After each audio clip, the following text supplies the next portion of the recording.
ń sọ̀rọ̀ rẹ̀ yìí ó ṣe gudugudu méje yàyà mẹ́fà nínú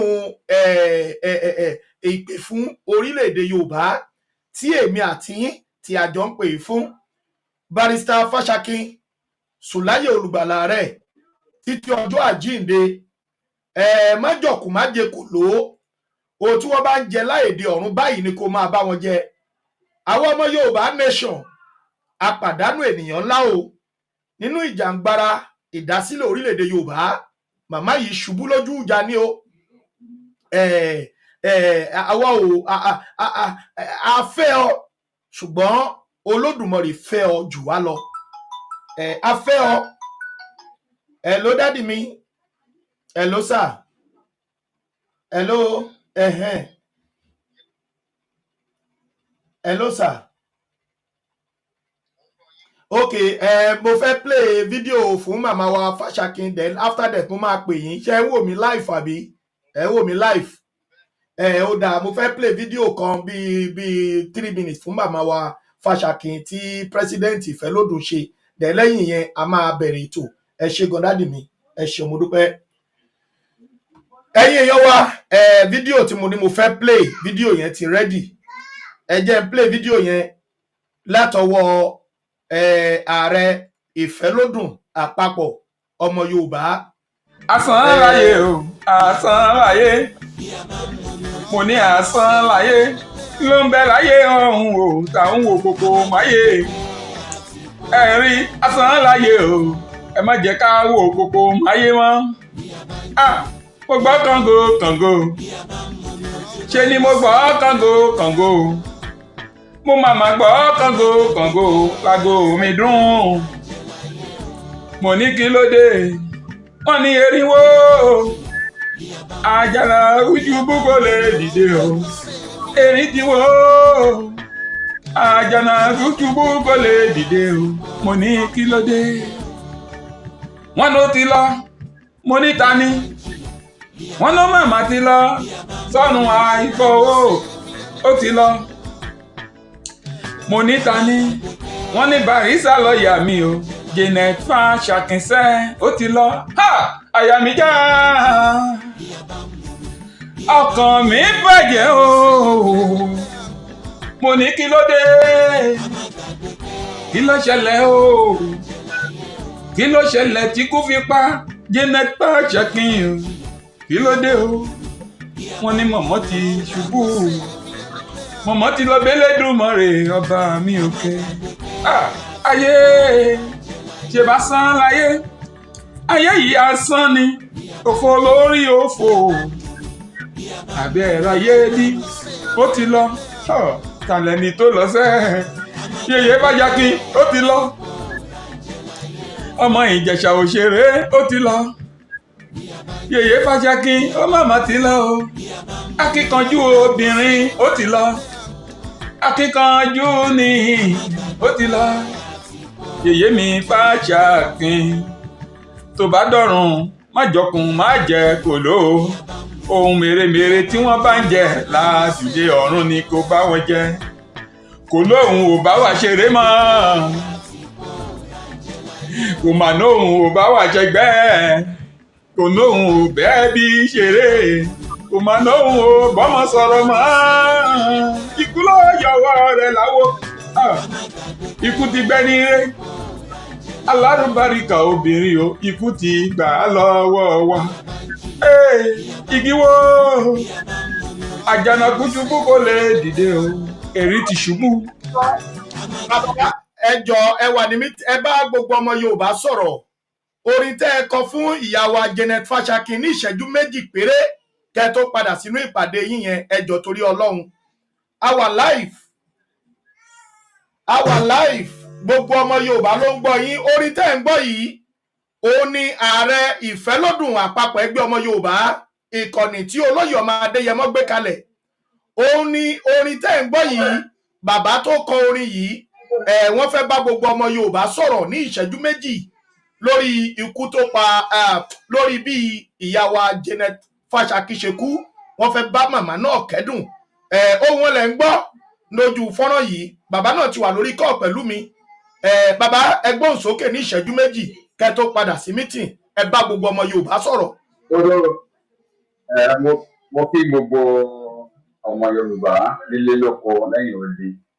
Mo kí wa wípé a kú ìfẹ́ ẹni wa tí ó jáde láyé.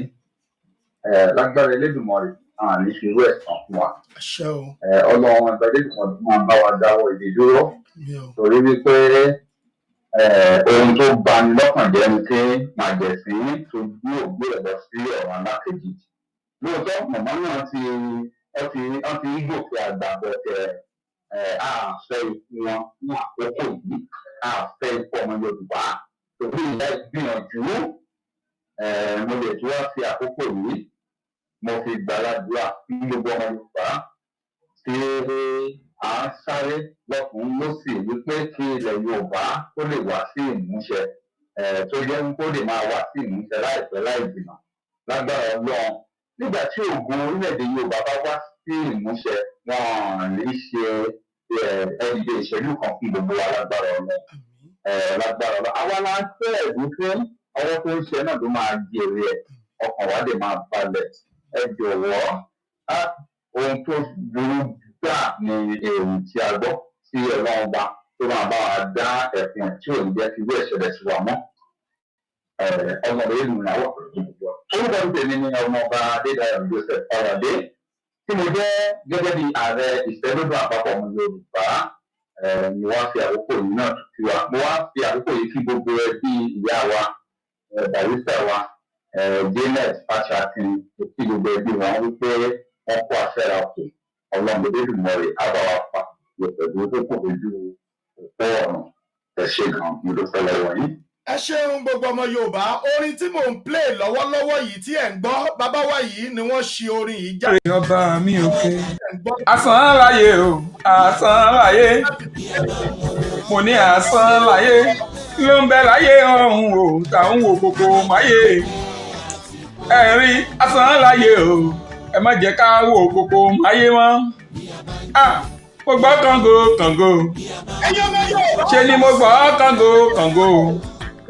Mo màmá gbọ́ kàngó kàngó lágò mi dùn. Mo ní kí ló dé, wọ́n ní erinwó àjànà ojúbú kò lè dìde o. Erin ti wó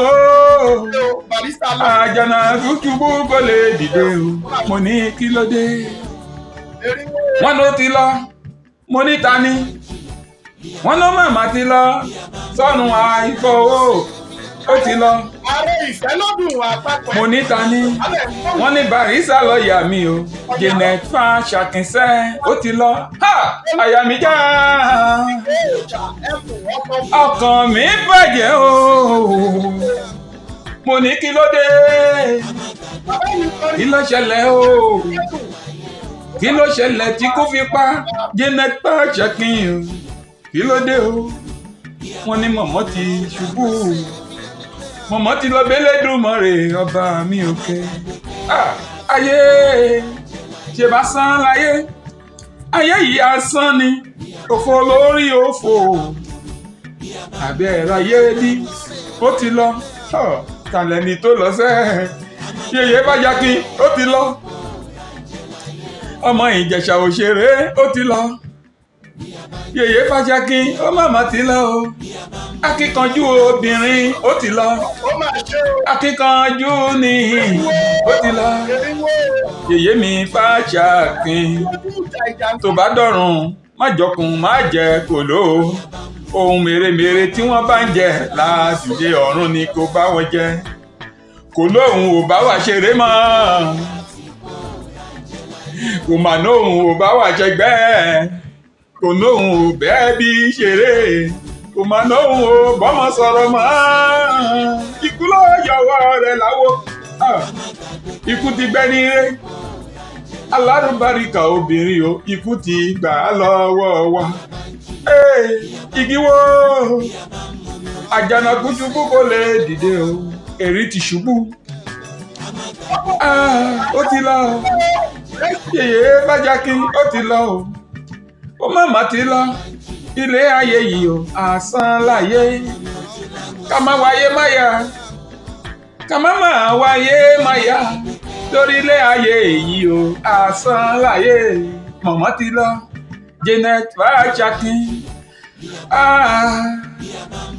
májọkùn má jẹ́ kóló ohun tó bá jẹ́ lájúlé ọ̀run o ní kó bá wọn jẹ́ gbogbo ọmọ Yorùbá lè jẹ wọ́n ṣe lédè lẹ́yìn rẹ o bàbá wa Bánjí Akíntóyè o olórí wa ń ṣe lédè lẹ́yìn rẹ o bàbá wa Sunday Ìgbòho ṣá o bàbá ń ṣe lédè lẹ́yìn rẹ o gbogbo ọmọ Ìfẹ́ ló dùn àpapọ̀ à ń ṣe lédè lẹ́yìn mọ̀mọ́ Fashakin à ń ṣe lédè lẹ́yìn mọ̀mọ́ o nínú rẹ̀ ó ti lọ o ọmọ màá ti lọ akíkanjú obìnrin ó ti lọ ikú dóró ó ti gbà mọ̀mọ́ lọ́wọ́ wa ikú ti dóró ó ti gbọ́ nínú rẹ̀ lọ́wọ́ wa à ń ṣe lédè mọ̀mọ́ wa Fashakin.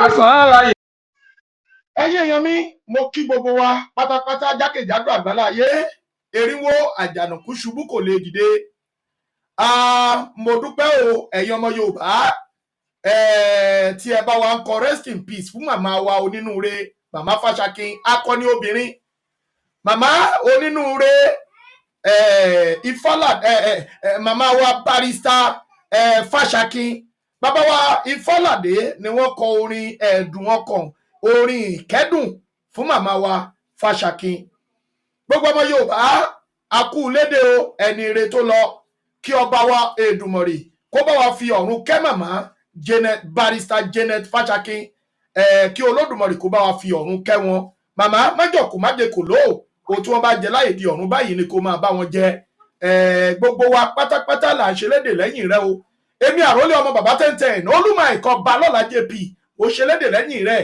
ọ̀làdélé bílì ó ṣe lédè lẹ́yìn rẹ̀ wàríìsì jìnàdù ó ṣe lédè lẹ́yìn rẹ̀ o tàófíìkì kọ́dùrì ó ṣe lédè lẹ́yìn rẹ̀ bẹ́ẹ̀ ni fẹ́mi náà ń ṣe lédè lẹ́yìn rẹ̀ abíọ́dún bọ́sẹ̀dé wọ́n ṣe lédè lẹ́yìn rẹ̀ o jídé wọ́n ṣe lédè lẹ́yìn rẹ̀ lọ́lá láyé mo kí yín wọ́n ṣe lédè lẹ́yìn yín o precious àwọn náà ń ṣe lédè lẹ́yìn yín bẹ́ẹ̀ ni bàbá mi Adésínà Àjàyí àwọn náà ń ṣe lédè lẹ́yìn yín Grace Ògúnsínà wọ́n ṣe lédè lẹ́yìn yín o Jídé onípẹ́ wọ́n ṣe lédè lẹ́yìn yín o Akóredé Ọládipúpọ̀ wọ́n ṣe lédè lẹ́yìn yín o bàbá màmá rere èmi àrólé ọmọ bàbá tẹ́ntẹ́n olúmọ ẹ̀kọ́ balọ́lá JP èmi náà ń ṣe lédè lẹ́yìn yín èrí lolúwa wọ́n ṣe lédè lẹ́yìn yín abẹ́kújúdé wọ́n ṣe lédè lẹ́yìn yín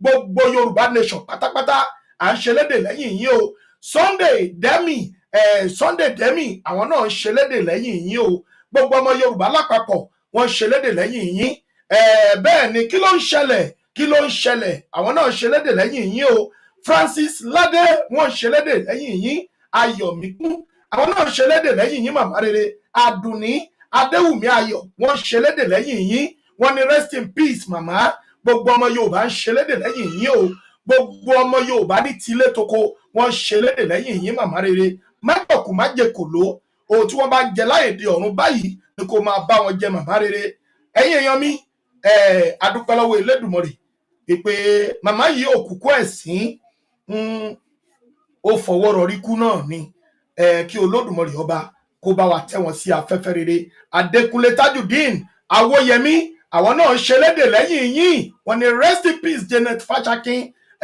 omijé ń sá ròjòròjò lójú wa o Fọláṣadé Ẹkúndayọ̀ wọ́n ń ṣe lédè lẹ́yìn yín o wọ́n ní ká máa kí yín wọ́n ní Dr. Janet Fashakin rest in peace rest in perfect peace we love you bẹ́ẹ̀ ni màmá bàbá mi Waris Jìnàdù wọ́n ní greeting kí ló ń ṣẹlẹ̀ wọ́n kíra wọn lórí ìfọ́nrán mo kí yín o gbogbo ọmọ Yorùbá jákèjádò àgbáláyé akúlédè lẹ́yìn màmá wa Janet Fashakin Mustapha Musa Ọláàdúrà bàbá mi Ọláàdúrà akọni ọkùnrin wọ́n ní rest in peace màmá Fashakin wọ́n ní wọ́n ṣe lédè lẹ́yìn yín, gbogbo àwọn ọmọ Yorùbá nation ni wọ́n ṣe lédè lẹ́yìn yín, Koiki Media wọ́n ṣe lédè lẹ́yìn yín o, Yèyé Dára Global wọ́n ṣe lédè lẹ́yìn yín, Ọmọlúkà tilẹ̀ Àkúrẹ́ wọ́n ṣe lédè lẹ́yìn yín o, Bàbá Èkìtì tilẹ̀ Èkìtì wọ́n ṣe lédè lẹ́yìn yín, Masbi TV wọ́n ṣe lédè lẹ́yìn yín, Òòṣà ńlá Adétúnjí wọ́n ṣe lédè lẹ́yìn yín, mọ́mì mi Queen Shaba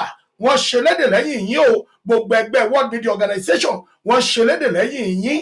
Bẹ́ẹ̀ ni the king ńkọ́ Yorùbá la fẹ́ the king, àwọn náà ṣe lédè lẹ́yìn yín o, Ìmọ́lẹ̀ Yorùbá wà wọ́n ṣe lédè lẹ́yìn yín, Ọládìméjì Oyèyẹmí wọ́n ṣe lédè lẹ́yìn yín o, Akínwándé Akíṣẹ̀yẹ wọ́n ṣe lédè lẹ́yìn yín. Gbogbo ọmọ Yorùbá wọ́n ní ká máa kí yín o màmá rere, à ń ṣe lédè lẹ́yìn yín. Gbogbo ẹgbẹ́ ìmọ́lẹ̀ lọ́ọ̀kọ̀ adúláwọ̀ à ń ṣe lédè lẹ́yìn yín o, bàbá mi Abatadékànmí wọ́n ṣe lédè lẹ́yìn yín, mọ́mì mi Kentos Igi Àdùbí wọ́n ṣe lédè lẹ́yìn yín. Bẹ́ẹ̀ náà ni ìyá wa alọ́balówó alówólọ́ba wọ́n ṣe lédè lẹ́yìn yín, bàbá mi Adésínà Adéyẹmọ akọni ọkùnrin nínú Yorùbá nation wọ́n ṣe lédè lẹ́yìn yín o màmá, wọ́n ní kí ẹ má jọkùn, wọ́n ní kí ẹ má jẹ kòló, wọ́n lò tí wọ́n bá ń jẹ láì di ọ̀run báyìí ní kẹ́ máa bá wọn jẹ. Bàbá mi Adésínà Adéyẹmọ wọ́n ní ká máa kí yín màmá, wọ́n ní iwájú tẹ́ fi ilẹ̀ ò ní bàjẹ́ o, ẹ̀yìn tẹ́ fi ilẹ̀ náà kò ní bàjẹ́ lágbára Elédùmarè, má jọkùn má jẹ kòló, ohun tó bá jẹ láì di ọ̀run báyìí ní kẹ́ ẹ máa bá wọn jẹ. Ẹ̀yin ọmọ Yorùbá akú lédè ẹni rẹ o, akú lédè ẹni rẹ, akú home base media gbogbo home base wọ́n kí yín pé kẹ́ má jọkùn kẹ́ má jòkòló, gbogbo ẹgbẹ́ ìmọ́lẹ̀ lọ́ọ̀gbọ̀ adúláwọ̀, gbogbo ẹgbẹ́ ìfẹ́lọ́dún àpapọ̀ ẹgbẹ́ ọmọ Yorùbá, ìfẹ́lọ́dún Kwara, ìfẹ́lọ́dún káàkiri àgbáyé wọ́n kí yín, má jọkùn má jòkòló, ohun tí wọ́n bá ń jẹ láì di ọ̀run báyìí ní kẹ́ ẹ máa bá wọn jẹ. Màmá rere ó dàbọ̀ ó dìgbà ó dàbọ̀, ìpàdé tún dé. ló ń bẹ láyé ọ̀hún o táwọn wò gbogbo wáyé ẹ̀rí asán láyé o, ẹ má jẹ́ ká wò gbogbo ayé mọ́. Mo gbọ́ kàngó kàngó, ṣe ni mo gbọ́ kàngó kàngó, mo màmá gbọ́ kàngó kàngó, lágbo mi dùn. Mo ní kí ló dé, wọ́n ní erinwó àjàlá ojúbú kò lè dìde o, erin ti wó àjàlá ojúbú kò lè.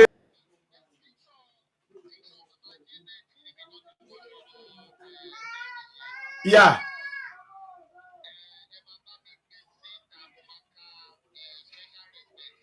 Okay. Send the picture yẹn sí mi. Send yẹn sí mi so that màá lè gbé orí system.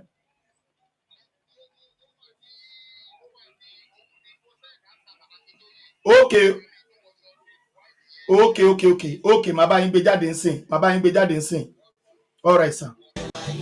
Kí ló ṣẹlẹ̀ tí kò fi pa Janet Pàṣẹkìn? Kí ló dé o? Wọ́n ní mọ̀mọ́ ti ṣubú.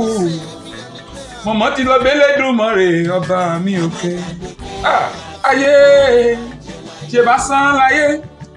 Ayé yìí asán ni, òfò lórí òfò.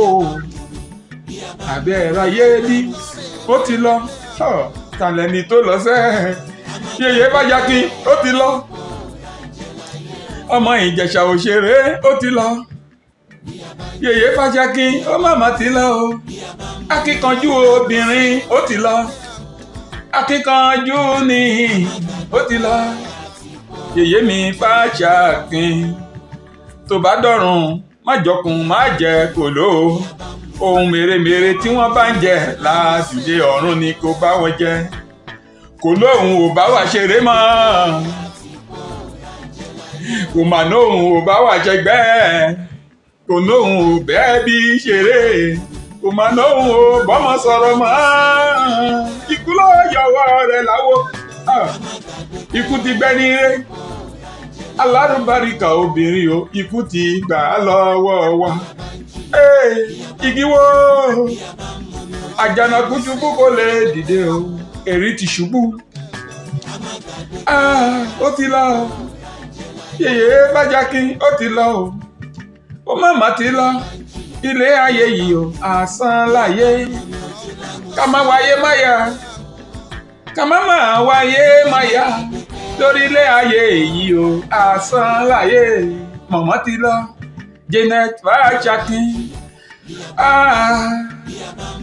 májọkùn má jẹ́ kóló ohun tó bá jẹ́ lájúlé ọ̀run o ní kó táwọn jẹ́ gbogbo ọmọ Yorùbá lè jẹ wọ́n ṣe lédè lẹ́yìn rẹ o bàbá wa Bánjí Akíntóyè o olórí wa ń ṣe lédè lẹ́yìn rẹ o bàbá wa Sunday Ìgbòho ṣá o bàbá ń ṣe lédè lẹ́yìn rẹ o gbogbo ọmọ Ifẹ̀ ló dùn àpapọ̀ à ń ṣe lédè lẹ́yìn mọ̀mọ́ Fashakin à ń ṣe lédè lẹ́yìn mọ̀mọ́ o nínú rẹ̀ ó ti lọ o ọmọ màá ti lọ akíkanjú obìnrin ó ti lọ ikú dóró ó ti gbà mọ̀mọ́ lọ́wọ́ wa ikú ti dóró ó ti gbọ́ nínú rẹ̀ lọ́wọ́ wa à ń ṣe lédè lẹ́yìn mọ̀mọ́ wa Fashakin.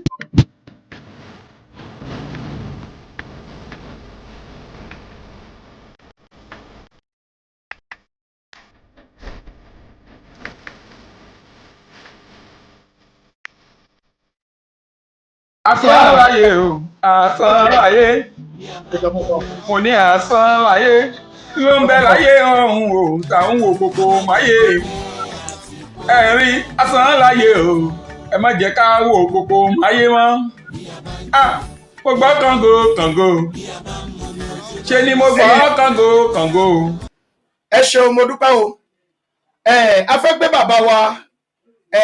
bàbá wa Adésínà Adéyẹmọ àwọn náà fẹ́ bá wa sọ̀rọ̀ díẹ̀ lórí màmá wa Janet Fashakin ẹ jẹ́ kí wọ́n wọlé wá bàbá wa ẹ jọ̀wọ́ ẹ bá wa gbóhùn sókè o ẹ jẹ́ ń gbé àwòrán yẹn wọlé fún yín dádì mi ẹ bá wa kí gbogbo ọmọ Yorùbá ní tilé toko ẹ bá wa kí gbogbo ọmọ Yorùbá o ẹ gbóhùn sókè sá o.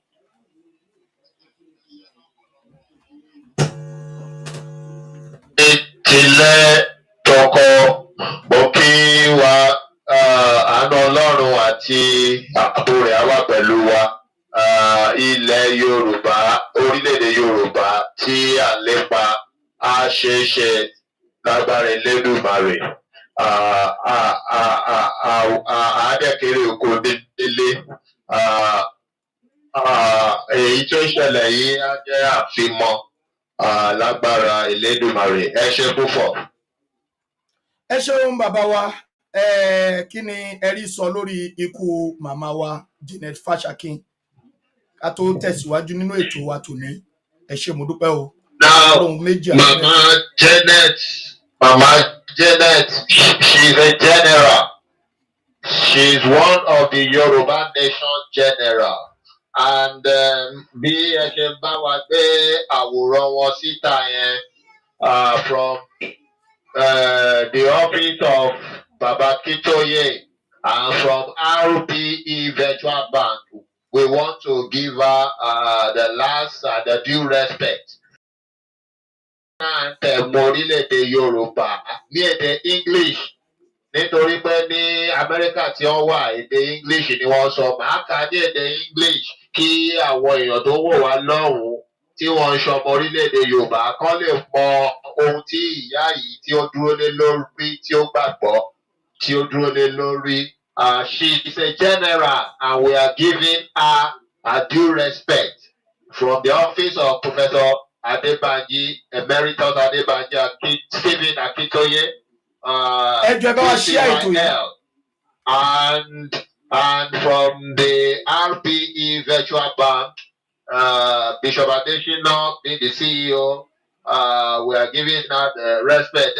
Mama wọ́n nígbà tí a bẹ̀rẹ̀ rúbà last year, Mama wọ́n ra 1 rúbà láti fi support wa. Wọ́n jẹ́ àwọn tó kọ́kọ́ ra rúbà lọ́wọ́ wa. 1 rúbà nígbà yẹn 10,000 naira. 1 rúbà yẹn nísìnyí is 20,000 naira. A máa sọ fún àwọn ọmọ wọn ibikíbi tó bá wà tí wọ́n gbọ́ wa kí wọ́n pe nọ́mbà wa +234 9 0670500000. Kọ́ pé customer care RB Virtual Bank. A fẹ́ fún wọn ní owó wọn yẹn in either in naira or in US dollar or in Great Britain pounds or in CFA.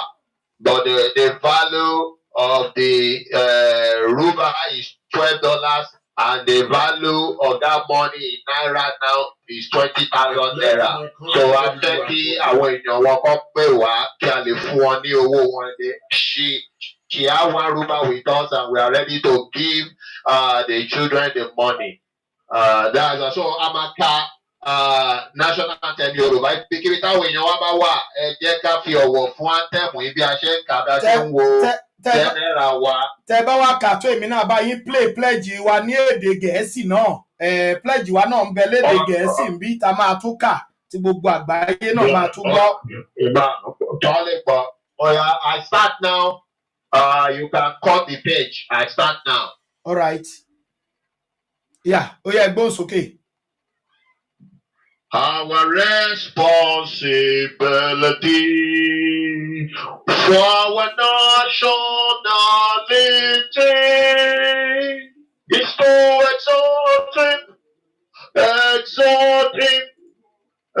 exalt for the world to see. Our citizenship mandate is for all equality. Let us work hard for all prosperity, unity and freedom. I pledge to my country. Always be progressive and success for goodness unto all who do answer right. Step into your rightful place. You are the light of the brown neck in Africa. We wish you well, Mommy Janet Fashakin. Rest in the bosom of our dear Lord. God bless you. Thank you. To my country, Oduduwa Republic. I pledge to my country, Oduduwa Republic, that flows for milk and honey, the endowed land of valiant skillfulness, order, and wisdom. I promise as a glorious child of black race, the rising sun across the universe, to exalt the land of Oduduwa. I vow to unite for progress of Yoruba nation.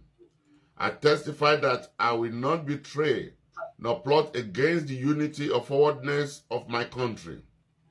I will use all my strength, soul, works, wisdom, and deeds to serve my country in faith and honesty in my entire life.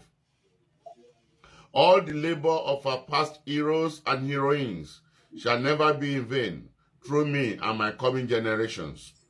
I vow that neither religion nor politics shall separate us in Oduduwa land. Perhaps it warrants I shall use the last pint of my blood for defense and liberation of my nation. Oduduwa land, Yoruba generation, one language, one culture, and one deeds by God's power. Amen. Amen and amen. Ẹ ṣeun o ẹ̀yin èèyàn wa. Ìyá wa Janet Fashakin, rest in peace. Ẹ ṣé àdúpẹ́. Ẹ̀yin èèyàn wa a ti bọ́ sí ojú agbami ètò tí a torí rẹ̀ pẹ̀lú ìyá wa Janet Fashakin tí a fi gbé ètò yìí jáde. A ti kúrò ní abala ibi tí a ti pay respect, last respect fún màmá wa Janet Fashakin. Lọ́wọ́ báyìí a fẹ́ wọnú ètò ohun gbogbo tí Olódùmarè ti ṣe fún wa nínú Yorùbá nation wa yìí ní pàtàkì lórí ètò lórí ọ̀rọ̀ àwọn ètò ààbò wa àwọn ológun wa àwọn mílítírì wa gbogbo bẹ́yẹn a máa ṣàlàyé tí orílẹ̀-èdè Yorùbá bá dé bí gbogbo ẹ̀ ṣe máa rí bá a ṣe máa ṣiṣẹ́ ọ̀nà tá a máa gbà ṣiṣẹ́ gbogbo ẹ̀ ni Olódùmarè ti ṣe sílẹ̀ tí bàbá wa Bishop Adéyẹmọ tí wọ́n ń bẹ lórí orí ikọ̀ pẹ̀lú wa ń sìn tí wọ́n máa ṣàlàyé fún wa bí gbogbo ẹ̀ ṣe máa jẹ́ ẹ̀yin olólùfẹ́ wa ẹ jọ̀wọ́ mo bẹ̀ yín ni bí ẹ bá ṣe wá ń wọlé ẹ máa bá wa pín ètò yìí so that àwọn ọmọ Yorùbá wọ́n á lè jàǹfààní ètò yìí wọ́n á lè jàǹfààní ètò yìí nítorí pé ètò yìí ohun tí a fẹ́ sọ lónìí ó ṣe pàtàkì púpọ̀ púpọ̀ so gbogbo ọmọ Yorùbá ní tilé toko ló gbọdọ̀ gbọ́ gbogbo ọmọ Yorùbá ní tilé toko ló gbọdọ̀ gbọ́ ohun tí bàbá wa Prof Bishop Adesina tí wọ́n fẹ́ bá wa sọ nítọjọ́ tòní bàbá wa Bishop Adesina tí ẹ bá wo táìtù wa eléyìí tí ẹ gbé wá fún wa lónìí tẹni ẹ fẹ́ sọ̀rọ̀ nípa rẹ̀ ó sọ̀rọ̀ nípa Yorùbá Nation Security Structure bàbá kí ló wà ńbẹ̀ ẹ bá wa túmọ̀ ẹ̀ kí gbogbo ọmọ Yorùbá kí wọ́n mọ ohun tí ẹ̀mí nípa pé Yorùbá Nation Security Structure fún àwọn tí ò bá gbọ́ èdè òyìnbó kí ó bá lè yé wọn àtẹni tó gbédè òyìnbó náà kí wọ́n lè mọ ohun tó ń ṣẹlẹ̀ gangan ẹgbẹ́ òsókè bàbá wa Bishop Adesina Adéyẹmọ akọni ọkùnrin.